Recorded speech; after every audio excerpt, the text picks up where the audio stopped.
Welcome back. In this video we're going to talk about abstract inequalities and just some of the things you need to know before we start doing the kind of harder problems. So first you should know inequalities and completing the square. So that's algebra 36 to 44. So we'd recommend brushing up on those before we push ahead with these. And if you're already comfortable, then watch ahead.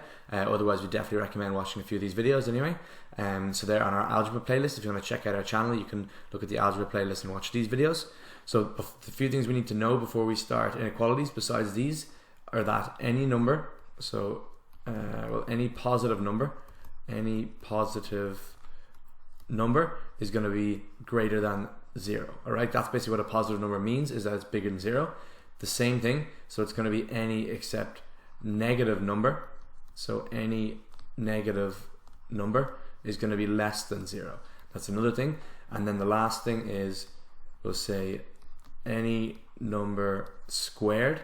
So if you square any number, if it's minus or plus, it is going to be greater than or equal to 0.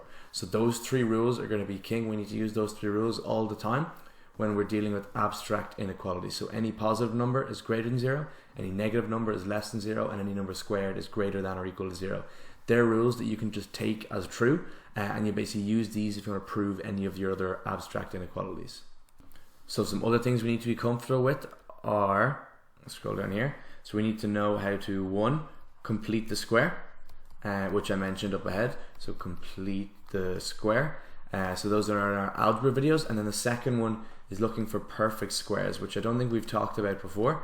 So perfect squares. What a perfect square is something like this. So you have a plus b squared. So if you multiply that out, you're going to get a squared plus 2ab plus b squared. Okay, so you need to be able to go from this form here back to that form there factorized, because this is a number squared, so we know that this is going to be greater than or equal to 0, whereas this here we can't tell straight away until it's in this form. So you're going to need to be able to go from this form back into that form. So that's called the perfect square. So if we were to do some examples of those with numbers, so say for example we had a squared plus 4a plus 4. That's a perfect square, and that's a plus 2 squared. So if you guys want to try that, you can multiply it out and you'll find that it's equal to the thing above. Again, I'll try another one over here. So again, if we have a plus 6a plus 9, that's another, a squared plus 6a plus 9, that's another perfect square. That's going to be a plus 3 squared. So what you're going to notice is it's going to be one number squared, so say a squared, then another number squared, so 3 squared is 9, and the number in the middle is going to be a by 3 by 2, so that's 6a. It's the same here, a by 2 by 2 will give us 4a. So you're going to need to be able to spot those. Say this one here where we don't have any numbers per se, a times b times 2 is going to be the number in the middle. So you have to be able to spot that so you can go from this form back into a perfect square form. Alright? So we'll give one quick example here before we go. So we're going to be asked to prove that a squared plus b squared is greater than or equal to 2ab. Alright, so these are the kind of abstract inequalities you're going to get, and you're going to have to use these rules up here, that any positive number is greater than 0, any negative number is less than 0, and any number squared is greater than or equal to 0. You have to use those rules to prove it, and the kind of tools you have are either completing the square or perfecting the square. Those are the two kind of biggest tools you have to try and prove this.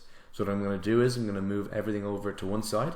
So we're going to have a squared minus 2ab plus b squared is greater than or equal to 0. And generally that's what you're supposed to do, just because it's easier to prove things are greater than 0 than it is to prove things are greater than other numbers.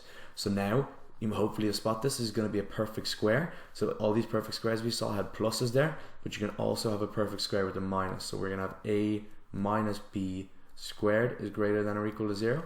And I'm just going to check that over here, so that a minus b squared, that's going to be a squared minus, write it over here, minus ab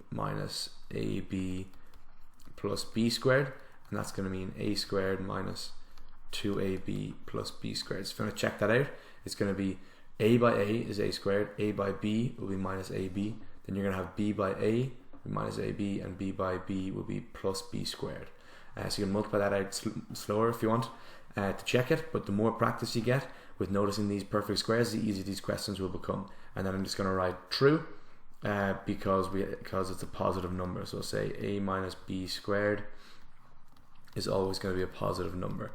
Positive because squared. So you wouldn't have to write this out. I'm just doing that for your guys' benefit. So you might have to write true though, just that a minus b squared is true.